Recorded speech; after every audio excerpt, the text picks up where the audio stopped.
Hello student, welcome back to the second part of the second chapter, that is India events after 1960. So we had covered the major events which happened during 16th century, 17th century, 18th century and 19th century. Now in this video we will learn about what was the contribution of science and technology, also social fields in the economy of the India. So let's start with Indian economy. Right from the independence, the modernization of the economy, economic self-sufficiency, and the social justice have been characteristics of the Indian economy. So Indian economy की जो characteristics है वो कौन कौन से थे? Modernisation of economy, जो हमें इकोनॉमी का हमारे आधुनिकीकरण करना था, modernisation of economy, economic self sufficiency मतलब हमें क्या होना था, आत्मनिर्भर होना था, और सोशल जस्टिस मतलब सामाजिक न्याय।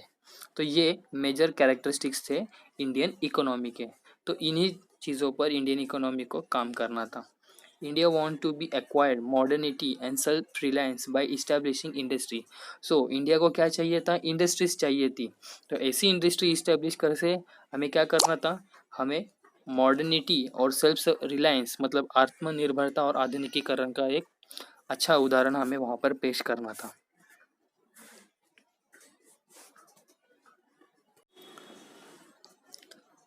We want to establish a economy on base of social justice through planning. तो हमें एक ऐसी इकोनॉमी जो सुदृढ़ इकोनॉमी चाहिए थी जिसका बेस होगा सोशल जस्टिस मतलब सामाजिक न्याय। वही चीज़ यहाँ पर फिर एक बार रिपीट हुई। तो इसलिए हम इसके लिए हमने क्या क्या चेंजेस किए। For this the national planning commission was establish that would coordinate development through the policy of a 5 year plans. तो ये 5 ईयर प्लान्स जो है हम थर्ड चैप्टर में या फिर फोर्थ चैप्टर में पढ़ेंगे कि 5 ईयर प्लान क्या था। तो यहाँ पर हमें एक मेजर चेंजेस यहाँ पर देखने मिलता है, वो था establishment of national planning commission. तो हमने इंडियन इकोनॉमी थी, जो इंडियन इकोनॉमी हमें क्या करनी थी, मॉडर्निटी और सेल्फ रिलायंस होनी चाहिए। तो जो आधुनिक और आत्मनिर्भर होने चाहिए थी वैसी इंडस्ट्री इस्टेब्लिश करके हमें इंडियन इकोनॉमी को एक स्ट्रॉन्ग बेस देना था, जिसका बेस क्या होना चाहिए था, सोशल जस्टिस होना चाहिए था।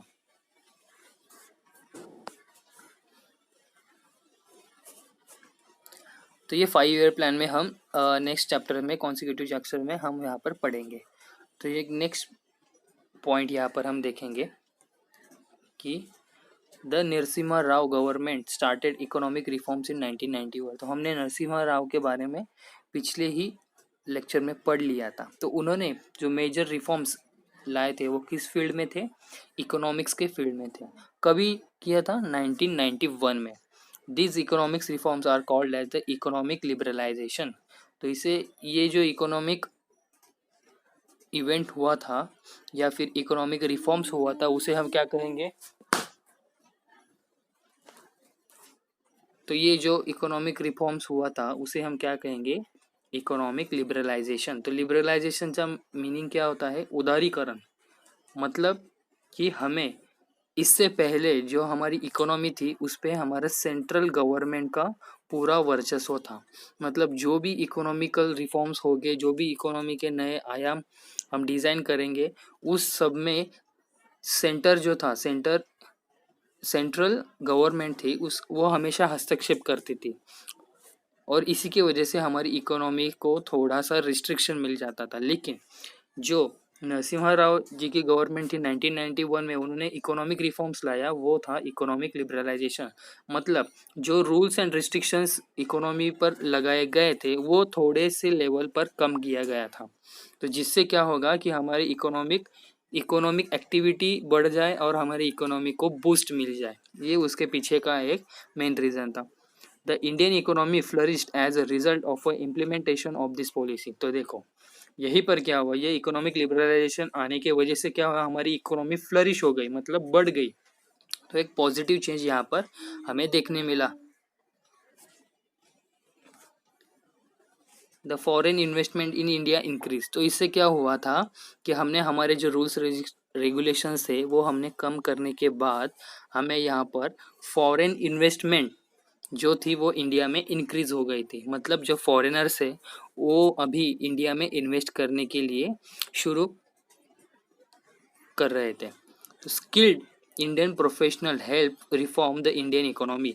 और एक चीज़ यहाँ पर इंडियन इकोनॉमी में कंट्रीब्यूशन कर रही थी वो थे हमारे स्किल्ड इंडियन प्रोफेशनल्स, ठीक है, जो एक पर्टिकुलर फील्ड में स्किल्ड थे, ठीक है, और वो उनकी वर्किंग प्रोफेशन भी वही थी। तो उन्होंने यहाँ पर इंडियन इकोनॉमी में कंट्रीब्यूशन देना चालू कर दिया। Next, the field in the information technology opened several avenues of the employment in the country. The changes after 1991 also describe as globalization। तो इस चेंज को हम क्या कहते हैं, ग्लोबलाइजेशन। मतलब इंडिया का मार्केट जो था वो सिर्फ इंडिया के लिए ही ओपन हुआ था, लेकिन 1991 में जो इकोनॉमिक लिबरलाइजेशन किया था हमें, जिसे हम ग्लोबलाइजेशन भी कह सकते हैं, तो उसमें क्या हुआ था, हम अलग अलग जो कंट्रीज थे, अमेरिका, रशिया, ब्राज़ील होगा, ऑस्ट्रेलिया होगा, इन सब बड़े बड़े डेवलप कंट्री या फिर डेवलपिंग कंट्री के साथ हम अभी कोऑर्डिनेशन स्टार्ट कर चुके थे। तो एक मेजर फील्ड थी इंफॉर्मेशन टेक्नोलॉजी, से हम आईटी सेक्टर कहते हैं, तो वो भी अभी इंडिया में शुरू हो गया था 1991 से। और 1991 से ही जो इंफॉर्मेशन टेक्नोलॉजी सेक्टर है, मतलब आईटी सेक्टर, और अभी तक पॉजिटिव जो सेक्टर चल रहा है वो भी है आईटी सेक्टर ही है, ठीक है। अभी हम देखेंगे साइंस एंड टेक्नोलॉजी के बारे में क्या क्या चेंजेस हुए थे। Two major event must be mention while describing Indians effort toward the self reliance. तो आत्मनिर्भर जो भारत था हमारा, तभी से ही आत्मनिर्भर ये शब्द आ गया था, ठीक है। तो खुद पे ही निर्भर होना, सेल्फ रिलायंस, ठीक है। तो वहाँ पर हमें दो मेजर इवेंट्स हमें देखने मिलते हैं। तो हम फर्स्ट यहाँ पर देखेंगे, doctor S M. Swaminathan is known as the father of the Green Revolution in 1965। तो 1965 में क्या क्या हुआ था, ग्रीन रिवॉल्यूशन हुआ था। ग्रीन रिवॉल्यूशन मतलब क्या था, हमारे जो क्रॉप्स थे उसमें हमने इफेक्टिव चेंजेस करके उसका प्रोडक्शन बढ़ाया था। तो वो किसने किया था, उस व्यक्ति का नाम था एम.एस. स्वामीनाथन, ठीक है। ये जो व्यक्ति थे विशेष, उनका नाम, उन्होंने क्या किया और वो कौन से साल में उन्होंने किया, ये चीज़ आपको नोट डाउन करनी है। हर इस चैप्टर में जो भी नाम आया है अभी तक, उन सब पे आपको उनका नाम लिखना है, लीडर्स का, उन्होंने क्या चेंजेस लाए या फिर उन्होंने किस चीज़ में कंट्रीब्यूशन दिया और कौन से साल में उन्होंने कंट्रीब्यूशन दिया। ये अब क्रोनोलॉजिकल ऑर्डर में आप लिख लोगे तो आपको हेल्प हो जाएगी फास्ट रिविजन करने के लिए। He implements new scientific agriculture techniques and increase the production of food grain. तो उन्होंने क्या किया कि नए जो टेक्निक्स थे उसका यूज़ करके क्या किया, फूड ग्रेन्स में उन्होंने क्या किया था, बढ़ती की थी, मतलब फूड ग्रेन्स इंक्रीज किए थे। The experiment in the cooperative dairy movement, अब ये सेकेंड मेजर इवेंट देखो, पहले हमने देखा ग्रीन रिवॉल्यूशन हुआ, अभी यहाँ पर हम देखेंगे white revolution. The experiment in the cooperative dairy movement by doctor Verghese, इसको कैसे प्रोनाउंस करेंगे, वर्जिस, ठीक है, Verghese Kurien, lead to increase the milk production in India. This is called a white revolution, ठीक है। तो डॉक्टर वर्जिस कुरिन थे, उन्होंने क्या किया था, मिल्क प्रोडक्शन में इंक्रीज किया था मिल्क प्रोडक्शन, और उसे ही हम क्या कहते हैं, व्हाइट रिवॉल्यूशन, ठीक है। तो व्हाइट रिवॉल्यूशन, दूध कैसा होता है, सफ़ेद होता है, तो यहाँ पर हम एक लिंक लगा सकते हैं कि वो White Revolution is related to milk production, ठीक है, इंक्रीजिंग मिल्क प्रोडक्शन। और ग्रीन रिवॉल्यूशन हम किस में कह सकते हैं, फूड ग्रेन। तो फूड ग्रेन मीन्स क्या होता है, पहले पौधे होते हैं, पौधे का रंग क्या होता है, ग्रीन होता है, ठीक है। तो यहाँ पर एक हम छोटा सा टेक्निक हमने यूज़ किया जो हमें याद रखने के लिए इजी हो जाएगा। आगे पढ़ेंगे, India had also made a lot progress in the field of atomic energy and space research, ठीक है। हमने एटॉमिक एनर्जी और स्पेस रिसर्च में भी बहुत सारे प्रोग्रेस किए थी। डॉक्टर होमी भाभा, जिनका हम नाम हमेशा सुनते आते हैं, तो doctor Homi Bhabha led the foundation of the Indian atomic power programme. Doctor Homi Bhabha जो थे, साइंटिस्ट है, इंडियाज ग्रेटेस्ट साइंटिस्ट है, उन्होंने क्या किया था, इंडिया के एटॉमिक पावर प्रोग्राम के उन्होंने क्या किया था, फाउंडेशन किया था। India insisted on using atomic energy for peaceful purpose like generation of electricity, pharmaceutical और defense। तो हमने जो एटॉमिक एनर्जी का हमने जो इंट्रोडक्शन किया था इंडिया में, उसका हम कहाँ पर पीसफुल यूज़ कर रहे थे? एक इलेक्ट्रिसिटी जनरेट करने में, सेकंड फार्मास्यूटिकल्स जो होते हैं जिसे हम मेडिसिन वगैरह कहते हैं उस सेक्टर में, या फिर मेडिकल से रिलेटेड जो भी इक्विपमेंट्स मशीनरी वो सब चीज़ें, या फिर दवाई बनाने का काम होगा, ये सब चीज़ें फार्मास्यूटिकल सेक्टर में आती है वो। और डिफेंस में हमने एटॉमिक एनर्जी का हमने यूज़ किया था। India has achieve considerable success in space technology as well. In 1975 the first satellite Aryabhata was launch. तो हमने 1975 में क्या किया था? आर्यभट्टा जो हमारे ग्रेटेस्ट मैथमेटिशियन थे हमारे एशियंट हिस्ट्री में आपने पढ़ा होगा, ये नाम सुना होगा कि आर्यभट्ट। तो उनके ही नाम से हमारा जो फर्स्ट सैटेलाइट था वो हमने 1975 में लॉन्च किया था। ठीक है, तो उसका नाम याद रखना कि आर्यभट्ट था। ठीक है, और 1975 ये इस ईयर में। Today India has a successful space programme and many satellite have been launched under this programme. ठीक है, तो आज के ज़माने में अभी के हम फिलहाल के 21st सेंचुरी में अगर हम देखेंगे तो इंडिया ने जो स्पेस प्रोग्राम है वो बहुत सारे प्रोग्राम्स इंडिया ने सक्सेसफुली कंडक्ट किए हैं। हमारे ऊपर इंडिया में जो इसरो हमारा स्पेस स्टेशन हमें कह सकते हैं कि स्पेस प्रोग्राम सेंटर है हमारा एक्चुअली इसरो। ठीक है, तो इसरो में अभी एक पिछले ही साल 2-3 साल पहले एक वर्ल्ड रिकॉर्ड बनाया था कि एक साथ 151 जो सैटेलाइट्स थे उन्होंने इसरो ने लॉन्च किया था। तो ये एक वर्ल्ड रिकॉर्ड बन गया तो कि एक साथ 157 सैटेलाइट लॉन्च करने वाला India is the first country. ठीक है, तो ये चीज़ आपको जनरल नॉलेज के लिए मैं यहाँ पर बता रहा हूँ कि आपको याद होना चाहिए। Next, India has also made considerable advancement in the telecom sector. तो टेलीकॉम सेक्टर क्या होता है? जो फ़ोन होता है, ठीक है, उसे फ़ोन वगैरह होते हैं ना, तो उसे हम क्या कहते हैं? टेलीकॉम सेक्टर कहते हैं। Next, changes in social field. अभी हम देखेंगे कि सोशल फील्ड में जो सामाजिक मतलब समाज जो होता है, तो उस समाज के क्षेत्र में, फील्ड मीन्स क्षेत्र में हमने क्या क्या चेंजेस किए। During this period there were several major changes in the social field in India. तो अभी क्या थे? Some of the changes are related with the issue of the empowerment of the woman. तो हमने क्या किया था कि कुछ ऐसे चेंजेस लाए थे कि जिससे क्या हो जाएगा कि वुमन एम्पावरमेंट का काम हो जाएगा।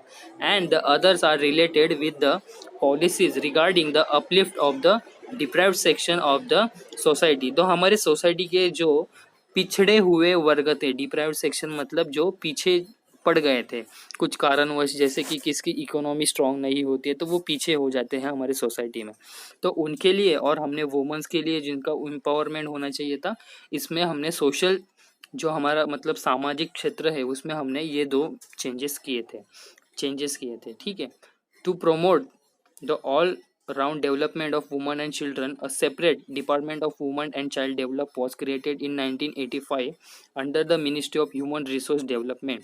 ठीक है, तो जो वुमेन्स और चिल्ड्रंस के रिलेटेड जो भी प्रॉब्लम्स थे उनको टैकल करने के लिए हमने क्या किया था? Department of women and child development, ये हमने एक नया डिपार्टमेंट यहाँ पर शुरुआत की थी। और वह कब हुआ था? 1985 में किया था हमने। उसकी मिनिस्ट्री जो थी, ठीक है, हर एक डिपार्टमेंट की एक मिनिस्ट्री होती है, तो वो मिनिस्ट्री कौन सी थी? Human resource development. ठीक है, जिसे HRD भी हम कहते हैं। ठीक है, MHRD या फिर HRD भी कहते हैं। आगे हम पढ़ेंगे, some laws were made to ensure social justice to woman and help to implementation of a various scheme in this direction. तो कुछ हमने लॉज भी बनाए कि जो सोशल जस्टिस देगा, मतलब सामाजिक न्याय देगा, किसको? वुमेन्स को, इसलिए। और हमने ऐसे वेरियस स्कीम्स भी यहाँ पर हमने इंट्रोड्यूस किए थे जो कि वुमेन्स को एम्पावर करें। ठीक है, they include the प्रोहिबिटेशन of a dowry act, equal remuneration act.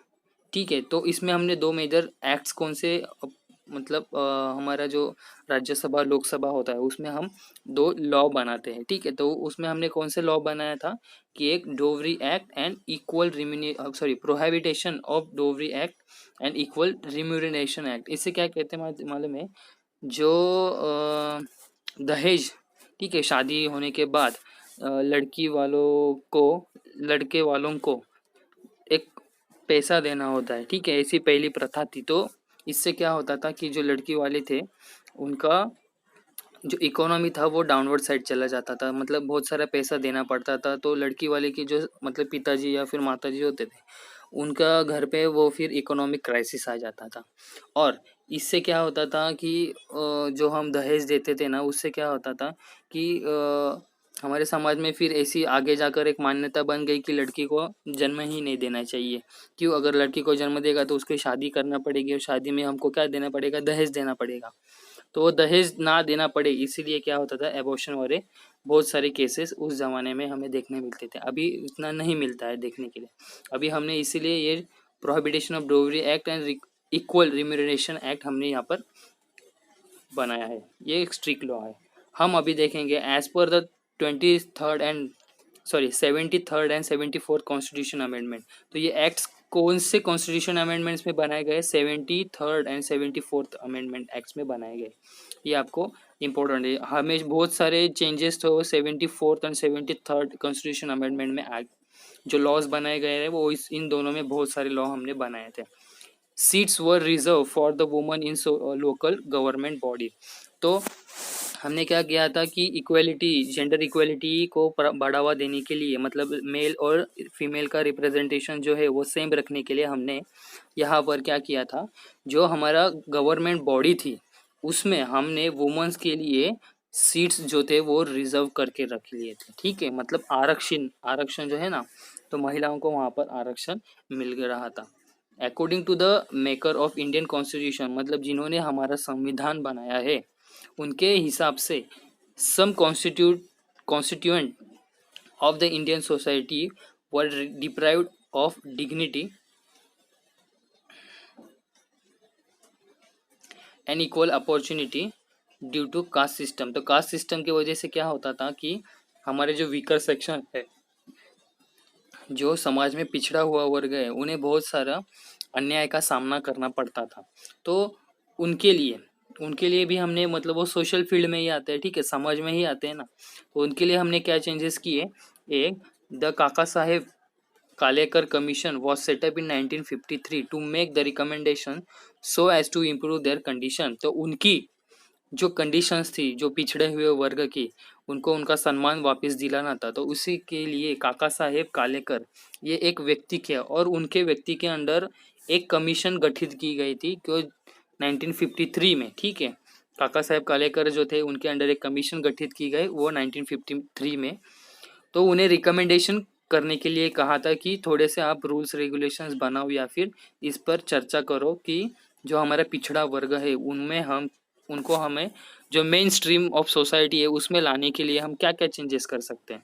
तो in 1978 the commission was constituted under the chairman of B P Mandal to study the issue of the backward classes. तो ठीक है, जो बैकवर्ड क्लासेस, जो पिछड़ा हुआ वर्ग था, उनके लिए कमीशन एक कंस्टिट्यूट किए गए थे 1978 में। आगे हम देखेंगे the policy of reservation. The policy of reservation was adopted in order to strengthen the representation of the backward section। ठीक है, तो ये जो एक पॉलिसी बनाई गई थी उसमें क्या किया था, उसमें भी हमने एक रिजर्वेशन दिया था किनको, बैकवर्ड सेक्शन के लिए। क्यों दिया गया था? In order to strengthen the representation, इसीलिए दिया था, ठीक है।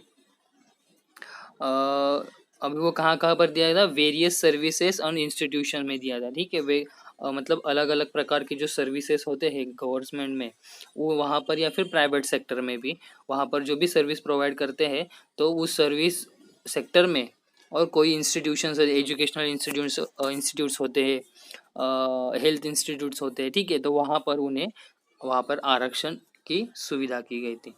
The government pass the prevention of atrocity act in 1989। अभी एट्रोसिटी एक्ट पिछले 2-4 सालों में बहुत चर्चे में था। क्यों था? क्योंकि ये एट्रोसिटी एक्ट का जो मतलब मिसयूज़ हो रहा था, इसलिए ये 2-4 साल पहले बहुत चर्चा में था। तो इससे क्या होता था कि मतलब जो बैकवर्ड क्लास सेक्शन में जो लोग रहते थे वो क्या करते थे कि वो एक रेप्यूटेड आदमी के ऊपर एक लांछन लगा देते थे कि कुछ भी उनमें कहा जाता है, उसने मुझे गाली दी या फिर कुछ भी किया तो उस मतलब जाति से गाली दिया, तो अगर जाति से गाली दिया ये अगर वीकर सेक्शन के कोई भी आदमी ने जाकर पुलिस में कंप्लेंट कर दी तो उसके ऊपर एट्रोसिटी का एक्ट लग जाता था।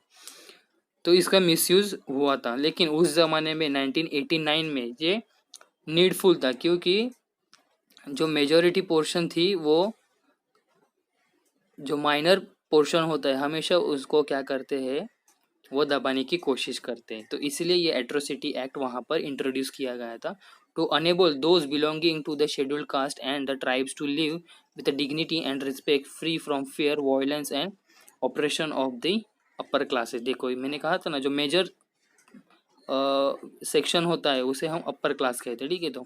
तो अपर क्लास से जो लोअर क्लास थे उनके ऊपर अन्याय अत्याचार होता था, और उसको ही कम करने के लिए ये एट्रोसिटी एक्ट हमने वहाँ पर इंट्रोड्यूस किया था। अभी हम हमारे लास्ट पार्ट पर आएंगे, ग्लोबलाइजेशन के, ठीक है। तो ये ग्लोबलाइजेशन जो है मतलब हमने जागतिकीकरण का स्वीकार किया था। तो globalisation brought about many changes in different fields like economy, politics, science and technology and society and culture, ठीक है। तो आपको कहा जाएगा कि ग्लोबलाइजेशन में कौन कौन से क्षेत्र में चेंजेस आया था, तो आपको बताना है economic, politics, science and technology, society and culture, ये 4-5 क्षेत्र में चेंजेस आए थे। We have discuss some of this changes in the above paragraphs. India has emerged as an important country on the global scene in different sphere, ठीक है।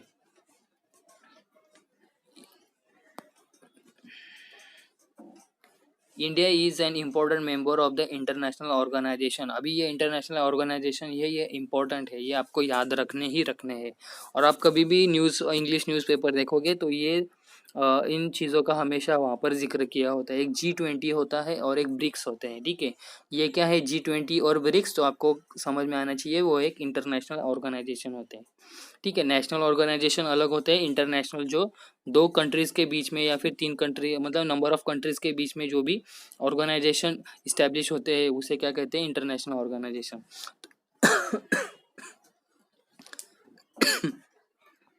तो ये BRICS जो है, तो ब्रिक्स को हम शॉर्ट फॉर्म यहाँ पर यूज़ किया है। तो हर एक कैपिटल लेटर यहाँ पर जो है वो हर एक कंट्री का इनिशियल स्मॉल कैपिटल लेटर है। तो बी से ब्राज़ील, आर से रशिया, आई से इंडिया, सी से चाइना, एस से साउथ अफ्रीका, ठीक है। तो ब्रिक्स का ये ब्रिक्स में कौन से कंट्रीज आते हैं तो आपको ये याद रखना है। India has experience a important revolution in the field of telecommunication technology.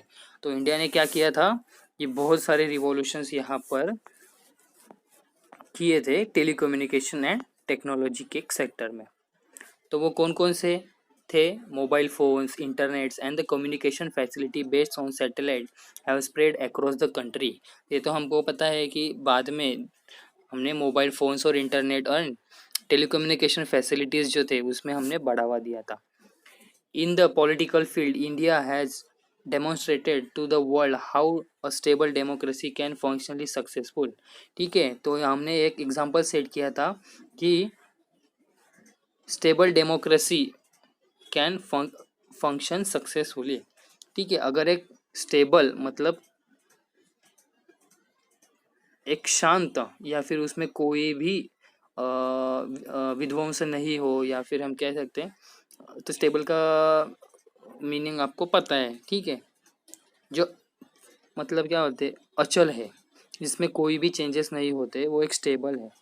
तो ऐसी डेमोक्रेसी थी हमें हमारी, तो वो सक्सेसफुली कैसा फंक्शन करना था इसका भी हमने वहाँ पर एग्जांपल दे दिया था।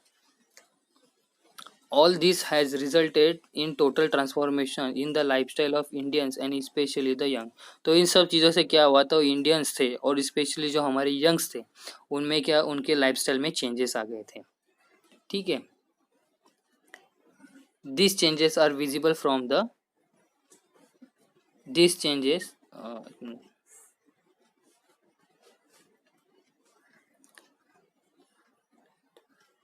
these changes are visible from their dietary habits, clothing, languages and belief. तो ये सब चेंजेस हमें कहाँ कहाँ पर देखने मिल रहे थे, वो जैसे उनकी लाइफस्टाइल थी, जो वो भाषा यूज़ करते थे, जिस पे वो विश्वास रखते थे, जो वो कपड़े पहनते थे, जो उनकी हैबिट थी, रोज़ाना हैबिट्स जो थी, उससे ही हम ये सब चीज़ें को हम आइडेंटिफाई कर सकते हैं।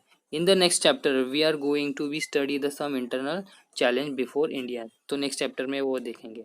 यहाँ पर हमारा सेकेंड चैप्टर कंप्लीट होता है। आई होप कि 2 लेक्चर में आपको ये पूरा चैप्टर समझ में आया होगा। तो आपको एक ही काम करना है कि इसमें से जो भी हाईलाइटेड पॉइंट मैंने आपको बताए थे उनको एक क्रोनोलॉजिकल ऑर्डर में आपको लिखना है, सो दैट आपको जो रिवीजन होगी इस चैप्टर की वो क्विक हो जाए। ठीक है, तो thank you very much for this discussion. This is the end of the lecture also, this is the end of the chapter 2। This is Akshay Thorat signing off.